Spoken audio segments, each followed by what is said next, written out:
who was fighting at the party? The girl and guy. Look into them. Was there a fight at the party? Yeah, so there were some friendly fights that were going on. There was...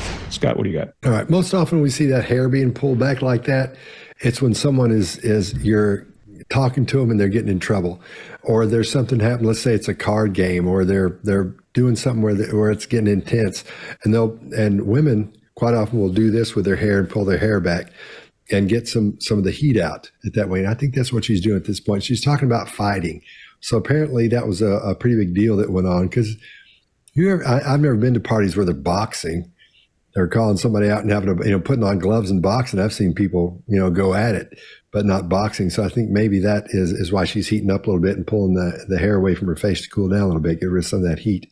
Like, we had boxing gloves. People were like trying to instigate. It wasn't anybody who had really any drama. Mark, what do you got? Yeah, that you haven't been to parties with boxing gloves on tells me that you are not a teenager in Truckee, Scott. If you're a teenager in Truckee, you'd be you'd be well used to it by now. Well used to it by now. Yeah, I mean, look, it seems like outsider behavior to most of us, but then of course all good teenage behavior should be outsider behavior. There should be some elements there, rock and roll now is average. So what are you going to do? What are you going to do to make your parents go, don't go there? Well, it's probably going to be terrible, because rock and roll isn't going to do it for you anymore. If you liked this video, please head over to watch the full video on our main channel.